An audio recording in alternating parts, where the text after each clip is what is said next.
जय गुरुदेव नाम किसका? प्रभु का पाक नाम।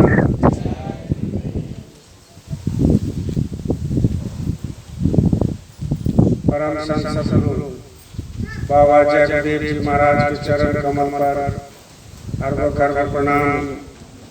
उनके अपना उत्तराधिकारी वर्तमान समय के संत सद्गुरु बाबा उमाकांत जी महाराज के श्री चरण कमल पर अर्घ प्रणाम। सभी गुरु भाई बहन बड़े बुजुर्ग बच्चे सब साधु जय।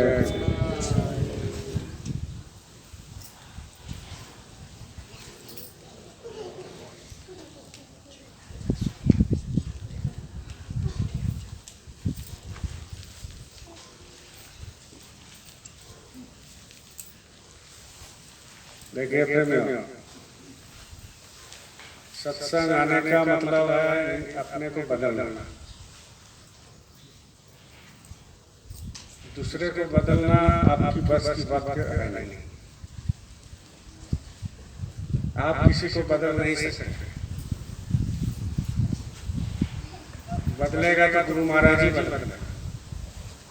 आपकी क्षमता नहीं है कि आप किसी को चरित्र को बदल दो, किसी सिग्नेचर को बदल दो, किसी के कैरेक्टर को बदल दो, किसी का आदत को बदल दो। ये आपकी बस की बात नहीं है, मेरी बस की बात। वो तो बदलेगा गुरु महाराज। इसलिए सत्संग में आने का मतलब ही है कि धीरे धीरे अपने आप को बदलना। एक बैग तो होता नहीं है, क्योंकि कितना जन्म जन्मांतर से हम लोगों को ये आदत पड़ा हुआ है। तो ये एक दिन में इसका मुश्किल है। कितना जन्म के बाद हम लोग को मनुष्य जन्म मिला, ऐसा ही कितना दिन कितना मनुष्य जन्म लेना पड़ेगा तब जाकर के आप प्रभु भक्ति को कर सकते हो। एक जन्म में प्रभु भक्ति होता नहीं है। अगर एक जन्म में प्रभु भक्ति हो जाएगा, गुरु भक्ति हो जाएगा, सब कोई पार लग जाएगा, क्योंकि सब कोई कर्म में बंधे हुए हैं। तो एक जन्म में तो मुश्किल है। और जिसको एक जन्म में होता है, समझ लीजिए उनका पूरा तैयार पहले से है। बस गुरु महाराज की थोड़ा दया हो गया। इसलिए महात्मा ने लिखा है कि जारे देह भस्म हो जाएगी और गारे माटी खाए, कच्चा कुंभ उदक जीव भरिया तन की यूं ही भरा है। आत्मा जैसा ही निकाल जाता है। जारे मतलब ठंडा नहीं है, जारे मतलब आग। जारे देह भस्म, देह मतलब शरीर, भस्म मतलब भस्म हो जाता है। जैसा ही वो निकाल गया, आत्मा निकल गया, तो ये शरीर को जो है लोग जला देते हैं तो भस्म हो जाता है। उसका राख की वास्ता नहीं है, वो भी नदी में बहा जाता है, पानी में बह जाता है। और गारे माटी खाए, क्रिश्चियन लोग मुसलमान लोग उसको गाड़ देते थे, मट्टी खा जाता है। शरीर में हड्डी में कोई बसता मट्टी खा जाता है। इसीलिए कहते हैं कि जारे देह भस्म हो जाए, गारे माटी खाए और कच्चा कुंभ उदक जीव भरिया तन की यूं भरा। जैसे कुंभ माने मिट्टी का जो कलश होता है वो कच्चा होता है, उसमें पानी डाल दो उगल जाएगा। पानी डाल दो कच्चा में तो उगल जाएगा। ऐसा ही अभी हम लोग कच्चा है, पके हुए नहीं। पके हुए जो है वो खुद नामदान देते हैं और गुरु की सेवा करते हैं। तो ये जो हम लोग को अहंकार है कि हमारा इतना है, हमारा इतना है, ये है वो है, ये अहंकार के चलते सब डूब रहा है, दुनिया डूब रही है। आप में भी अहंकार है, हम में भी अहंकार, सब में अहंकार है। और ये अहंकार के चलते आप हम आध्यात्मिक भक्ति नहीं कर पाते। रामायण पढ़ने वाला में अहंकार है, पुराण पढ़ने वाला में भी अहंकार है, भक्ति करने वाले में भी अहंकार है, गीता पढ़ने वाला भी अहंकार है, प्रवचन देने वाले में भी अहंकार है। तो जब अहंकार है, कोई कोई ध्वनि कर लेता है 12 घंटा, तो बोलता है 12 घंटा कल भैया ध्वनि बोलता है कि नहीं बोलता? बहुत लोग हैं गुरु भाग। अगर 500 लोगों को खिला दिया शादी में, तो बोलता है कि हम 500 लोगों को खिला। किसका सामान है, कौन खिला रहा? किसका सामान है, कौन बोल रहा? और किसका सामान है, कौन सोच रहा? सामान तो आपका हमारा है नहीं, सब तो दूसरे का। दूसरे का मतलब जो ये दुनिया को बनाया है उनका, आपका मेरा नहीं। तो ये सोचते हैं कि भाई हम ही करते हैं, हम करते, बोलो जय गुरु। तो ये जो हम हो जाता है, इसी में बड़ी मुसीबत हो जाता है, इसी में पतन हो जाता है। जब ये मन में रहेगा कि ये मेरा नहीं है, ये गुरु का है, बस हमको रखवाली के लिए लिया, ये घर किसका है, गुरु महाराज, बस हम इसमें रहते हैं, हमारा इसमें कोई हिस्सा नहीं है। क्यों? ऐसे तो भाई भाई बोलता है हमारा हिस्सा, हमारा हिस्सा, रिश्तेदार बोलता है हमारा हिस्सा, लड़की बोलती है हमारा बाप का जमीन में हिस्सा, लेकिन हिस्सा किसी का है नहीं। क्यों? क्योंकि हिस्सा उसी का होता है जो गुरु भक्ति करता है। कैसे? एक मकान है, 4 भाई है, चारों भाई बोलते हैं हमारा हिस्सा, लेकिन जैसा ही शरीर छूट जाएगा तो हिस्सा खत्म, कौन किसका हिस्सा लेगा? भगवान 2 बार हंसते हैं, बोलिए जय गुरु। भगवान 2 बार हंसते हैं। जब कोई बीमार पड़ जाता है और बीमार पड़ने के बाद जो है डॉक्टर के पास जाता है, हॉस्पिटल में जाता है, और हॉस्पिटल में जा करके डॉक्टर जो है इसको देख के बेड पर सुला देता है, और बहुत सीरियस है, पत्नी रोती है, बच्चे रोते हैं, तो डॉक्टर के पास बोलते हैं डॉक्टर साहब अब बचा लीजिए, आप ही के पास जो है पूरा भरोसा है। तो डॉक्टर बोलता है चिंता मत कीजिए, हम है ना। तो भगवान हंसते हैं, हम है ना, चिंता मत कीजिए, आप अपने पास हमारे पास लेके आए हैं, थोड़ा देर पहले लाला तो और अच्छा होता, लेकिन चिंता मत कीजिए। उस समय भगवान देखता है कि ये तो मेरा एक सेकंड एक पल का खेल है, किसी भी समय निकाल देंगे, डॉक्टर क्या करेगा, बगल में खड़ा रहेगा, निकाल दिया भाई, किधर से निकाल कर पता नहीं चलेगा। कितने भी खिड़की बंद करके रखवा, आईसीयू में रखा, पूरा शीशा का रहता है, किसी का इजाजत नहीं जाने का, लेकिन एक कोई इजाजत है जो यमराज का दूत का, वो इजाजत है। वो किधर चले जाएगा पता नहीं चलेगा, जाके सराहना पर खड़ा हो जाएगा, बोला समय हो गया, चलो भैया खेल खत्म तुम्हारा। नहीं भैया थोड़ा छोड़ दीजिए, आज बार छोड़ दीजिए, आज बार आज तो हम हॉस्पिटल में आए हैं, 2 दिन रहने दीजिए। डॉक्टर बोला ठीक कर दे, बोले कुछ नहीं, एक पल में निकाल कर लेके चल, किसी को पता नहीं चलेगा कैसे निकल गया, बेड पर पड़ा हुआ शरीर निकल गया, बस उसी का तो खेल है।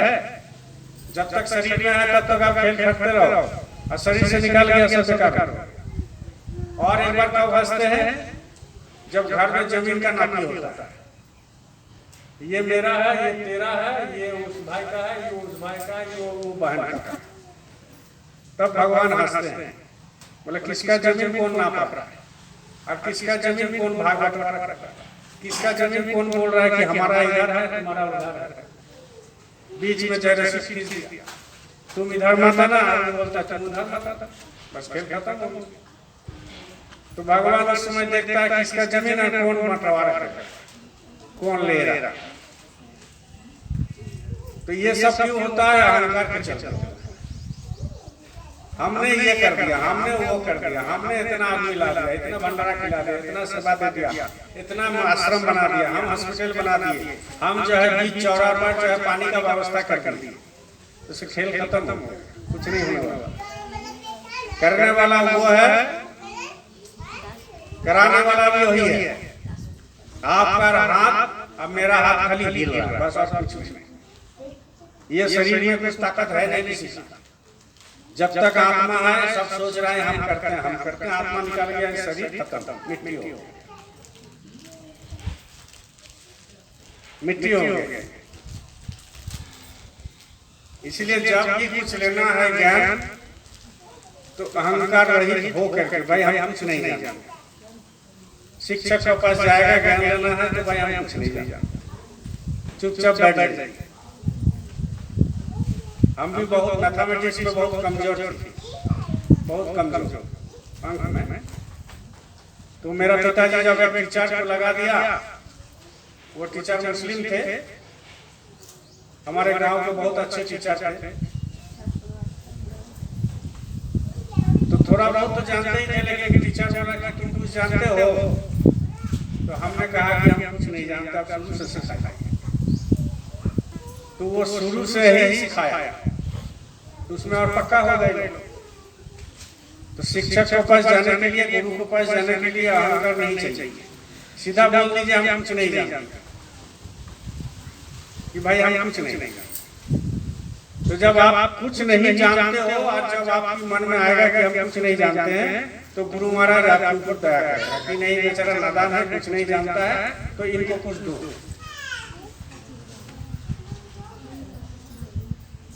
रावण बहुत बड़ा विद्वान थे, सब देवी देवता उनकी चरण में पड़ते थे,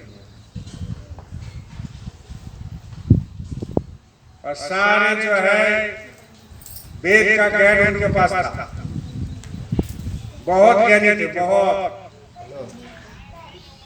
इतना ज्ञानी थे कि मत पूछो।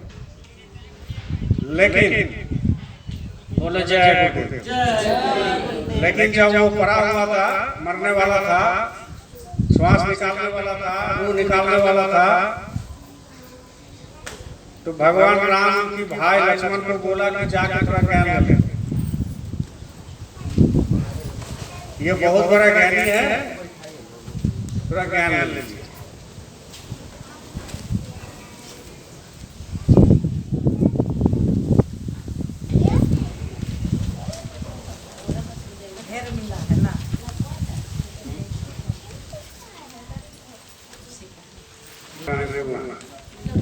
था बड़ी विद्वान थे रावण, मृत्यु प्राय थे, श्वास निकालने वाला था, रूह निकालने वाला था।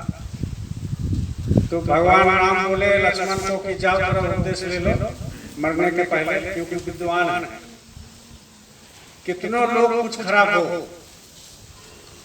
कोई भी बदमाश हो, लेकिन मृत्यु के समय वो कुछ ऐसा उपदेश दे के जाता है जो आपको जिंदगी में सच्चाई बन जाए। समझ गए?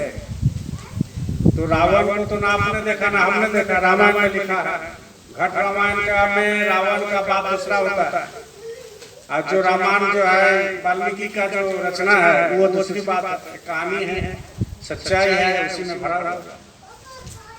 तो उसमें जो है भगवान राम लक्ष्मण को भेजा कि जाओ थोड़ा सा ज्ञान ले लो, रावण मरने वाले हैं, तुम्हारा जिंदगी में काम देगा।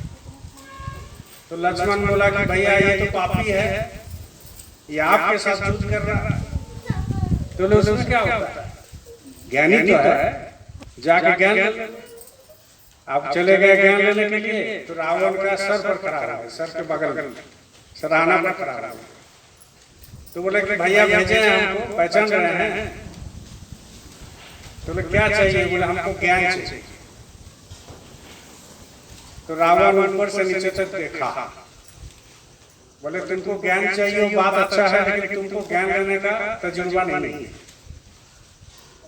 तुमको ज्ञान नहीं मिलेगा। तो हाँ हमें ज्ञान नहीं मिलेगा। चले गए राम के पास, बोले भैया तो बहुत बड़ा अहंकार किया, मरने के समय में सुधरा नहीं, बोला तुमको जो है ज्ञान लेने का अधिकार नहीं है, तुमको तजुर्बा नहीं है। तो भगवान राम ने पूछा कि लक्ष्मण क्या हुआ? धीरे से बोला कि क्या हुआ? तो लक्ष्मण बोला कि हम ज्ञान देने बोले हैं, तो बोल रहा है कि तुम ज्ञान लाने गए नहीं, तुम चले जाओ। तो फिर राम ने पूछा कि तुम खारा कहाँ था? तो लक्ष्मण बोले हम खारे थे, नहीं तो तुम गलती किया। ज्ञान लेना है तो पैर के नीचे में खड़े रहो, चरण में खड़े रहो, तब तो तुमको ज्ञान मिलेगा। फिर गए दूसरा बार और चरण में जाके खड़ा हो गए। बोले आप तो मिलेगा? बोले आप मिलेगा। बोले पहले कहीं नहीं दिए थे। बोले तुम्हारे अंदर बहुत अहंकार था और मेरे अंदर भी अहंकार था, तो हमको कौन मारा मालूम है? राम नहीं मारा, हमको अहंकार मार दिया। बात तो समझिए, भगवान किसी को मारते नहीं, उसकी अहंकार उसको खुद मारा रहता था। तो बोले तुम्हारा भैया ने हमको मारा नहीं, हमारे पास इतना शक्ति था कि अभी हम मरने वाला नहीं थे। 33 करोड़ देवी देवता का वरदान मेरे ऊपर प्राप्त था, हमको कौन मारे? हम भगवान शिव का भक्त है। सारे देवी देवता हमारे पास आके गिड़गिड़ाते थे, अभी भी खड़े हैं, लेकिन हमको मारा कौन? अहंकार मारा। इसलिए अहंकार बहुत खराब है। तो ये अहंकार दूर कहाँ से होता है? सत्संग से आके होता है, धीरे धीरे, एक दिन में नहीं होगा। क्योंकि जो सत्संगी है उसमें भी अहंकार होता है, सत्संग आता है उसमें भी अहंकार होता है, जो मंच पर बैठ करके बोलता है उनके अंदर भी अहंकार, हम अपना बढ़िया बोलते हैं। इसलिए धीरे धीरे धीरे धीरे धीरे धीरे अहंकार करता है। तो अहंकार कहाँ से जाएगा? सत्संग आते आते जाएगा। सत्संग आते रहो, धीरे धीरे समझ आएगा। समझ में आते आते आते आते कि कहाँ गलती हो रहा है मेरे को, कहाँ गलती कर रहे हैं, कैसे चलना चाहिए, गुरु क्या है, आत्मा क्या है, सत्संग क्या है, दीन क्या है, दुनिया क्या है, ये सारे चीज कहाँ समझ में आता है? किताब पढ़ने से नहीं आता है, ये सत्संग में आता है। एक महात्मा के पास एक आदमी गया, चेला गया, सत्संग सुनता था डेली, उसमें से आप भी आए और गए महात्मा के पास। इसके बाद बोले कि महात्मा जी इतना दिन तो सत्संग सुन रहे हैं आपका गुरुजी, लेकिन हमें कुछ समझ में नहीं आता, कोई भाव नहीं बनता। बहुत सारे ऐसे लोग हैं सत्संग आते लेकिन भाव नहीं बनता। क्यों नहीं बनता? सुन लीजिए। बोले सत्संग में तो आते हैं लेकिन भाव नहीं बनता, दो बूंद आंसू भी नहीं गिरता। तो महात्मा बोले कि बात तो तुम सही रखा,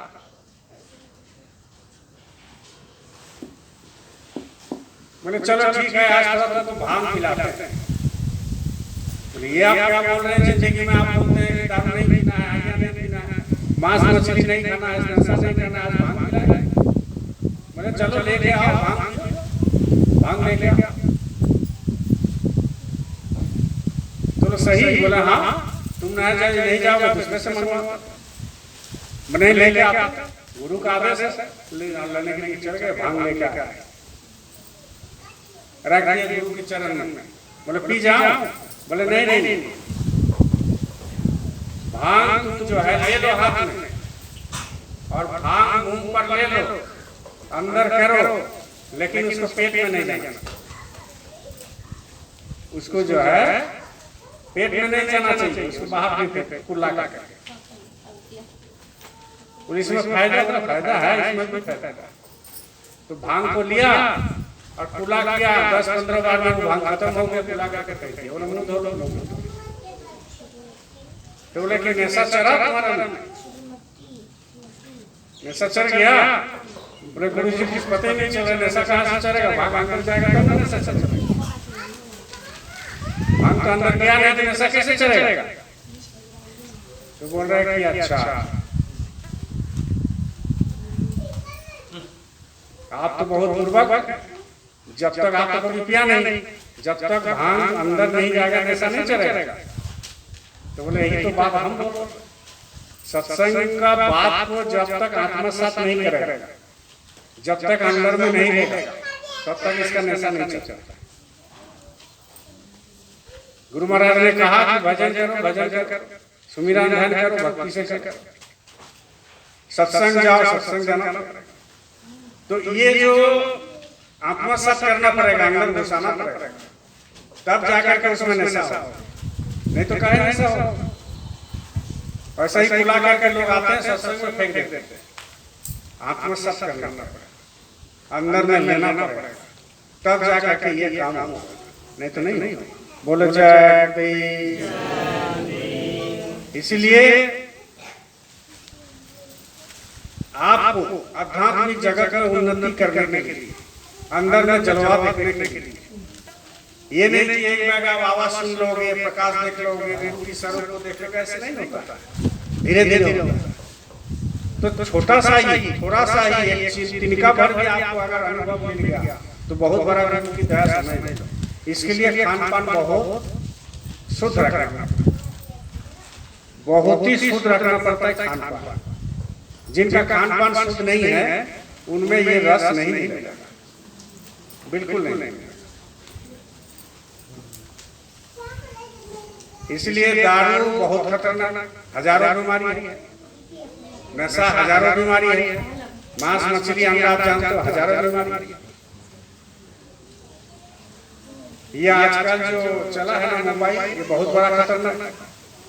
नेट मतलब समझते हो? नेट बोलो जय बाबू ज्यादा जानता हो, दुकान है। नेट का स्पेलिंग क्या है? NET।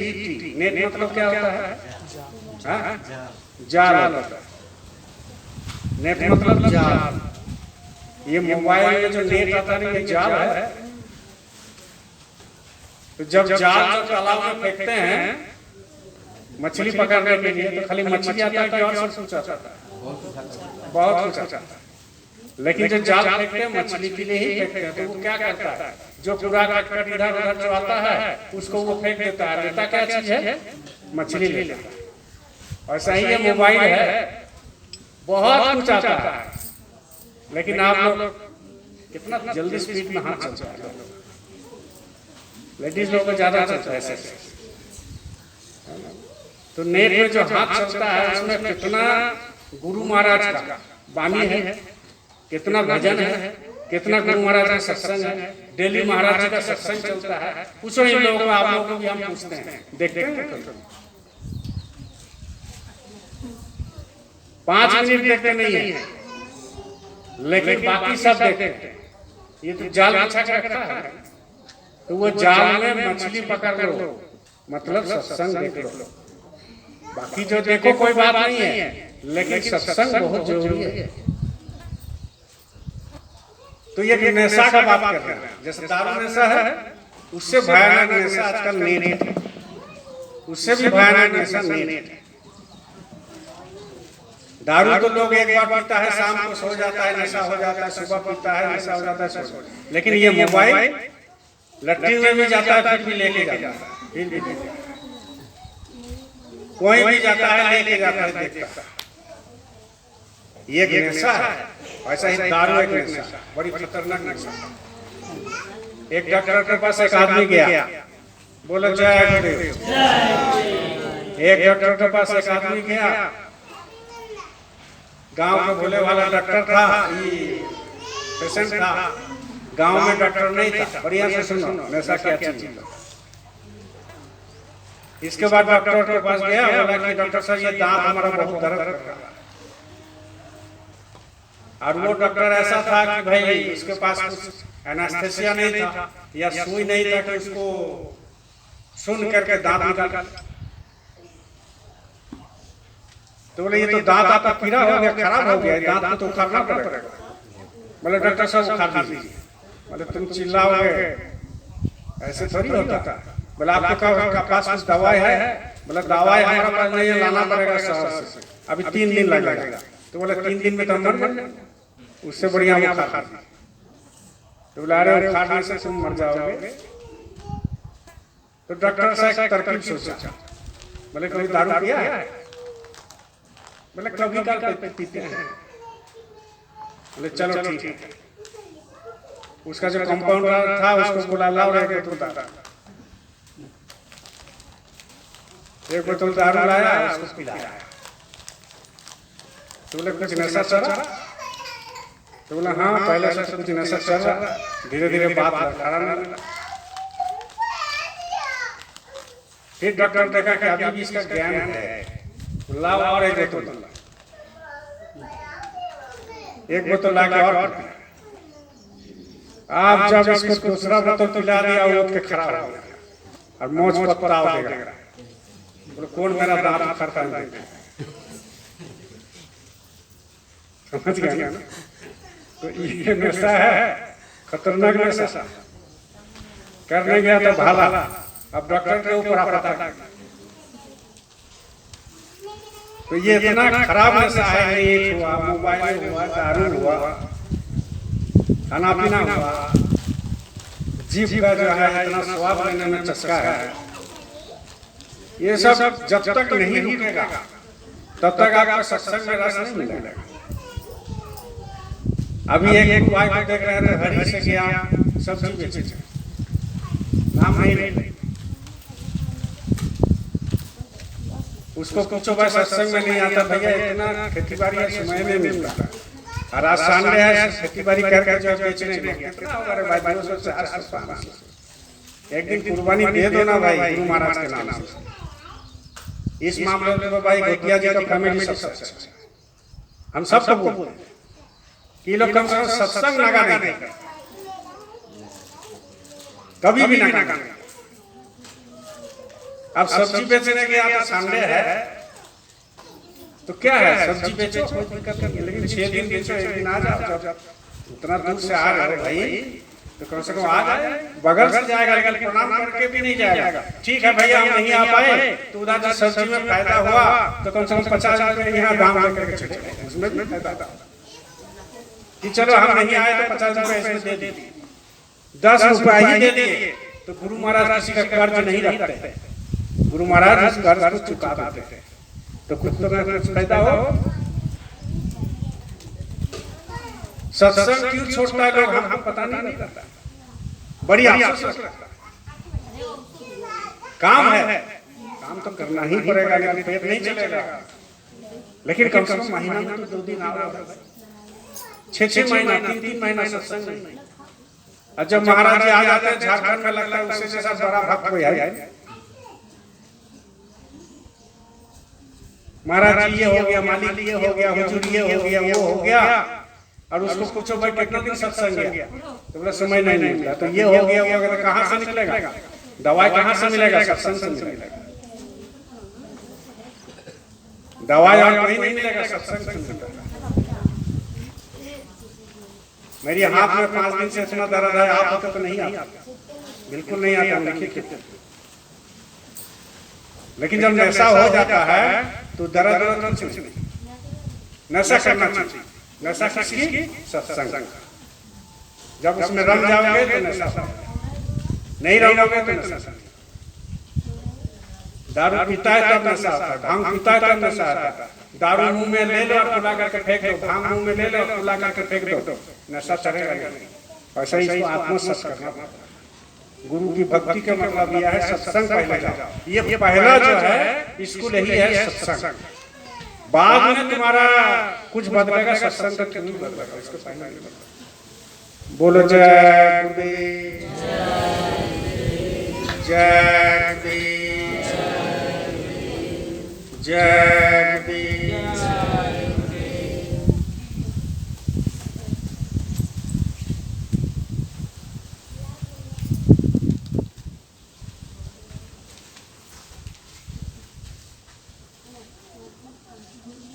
एक बहुत बढ़िया प्रार्थना है, आप लोग भी इसको कभी कभी गुनगुनाते रहना। 2 बूंद आंसू तो कम से कम गिरे, या यूट्यूब में सुन लेना। प्रार्थना में बड़ी ताकत होता है। भजन जो आप करते हो तो अलग चीज है, लेकिन जो संसारिक रूप से भजन है जो देते हैं, झाई झापर वाला नहीं, जो धीरे धीरे भजन चलता है, प्रार्थना चलता है, उसको सुनते रहना। कम से कम सोने से पहले जरूर एक प्रार्थना सुन लिया करें। गुरु महाराज ने बताया, गुरु महाराज ने बताया कि सोने से पहले एक प्रार्थना आप जरूर सुन लिया करें। हेडफोन लगा के सुनिए, तो मोबाइल सामने रख के सुनिए, नींद भी आ जाएगा, मोबाइल अपना बंद हो जाएगा। इसलिए प्रार्थना, तुम हमारे थे गुरुजी, तुम हमारे हो, तुम हमारी रहेंगे, ओ मेरे प्रीतम। तुम हमारे थे गुरुजी, तुम हमारे हो, तुम हमारे ही रहेंगे, ओ मेरे प्रीतम।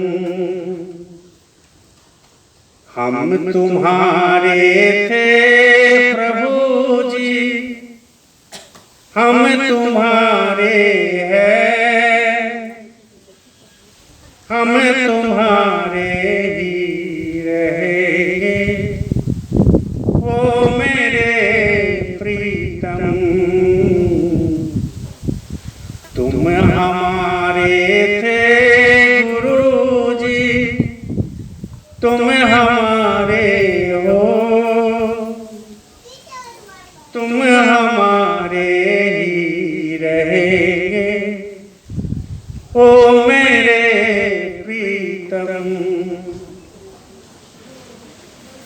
तुम्हें छोड़ सुन सुन गुरुजी,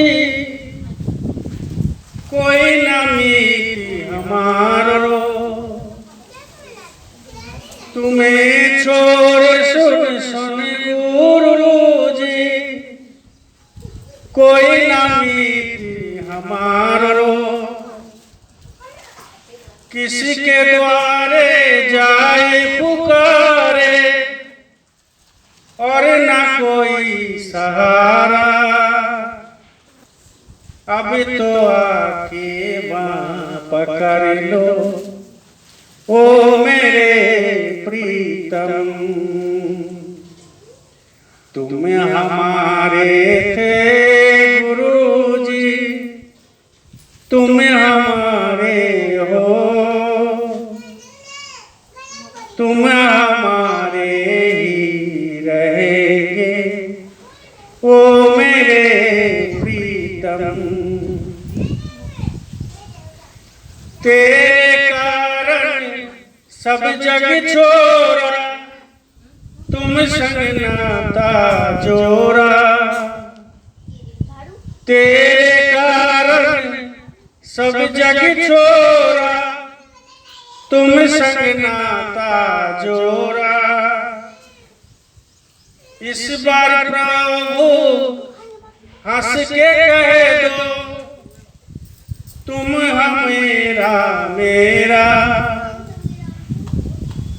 साच प्रीत की रीत निभा लो, ओ मेरे प्रीतम। तुम हमारे हो गुरुजी, तुम हमारे हो,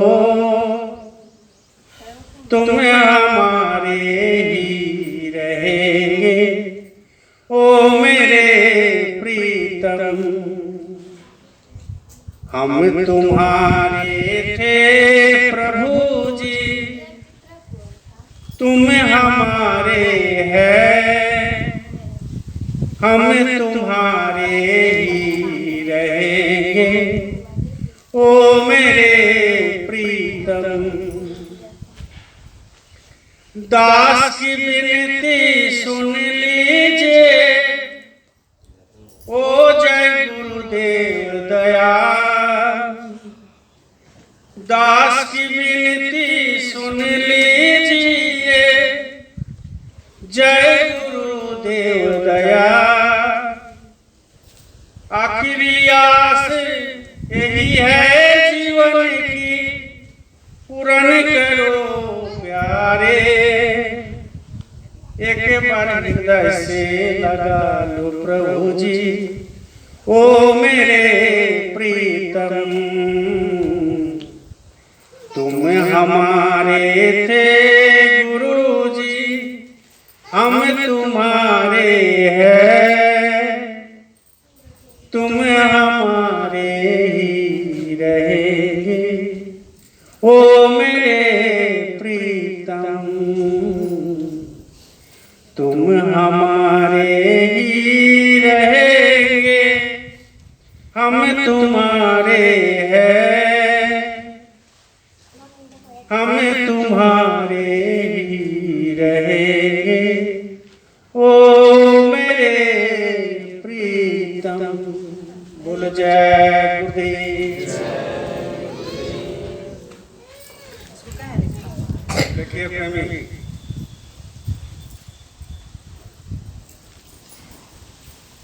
27 तारीख को गुरु महाराज का भंडारा, दादा गुरु का नहीं, इतना दिन सोचो दादा गुरु का भंडारा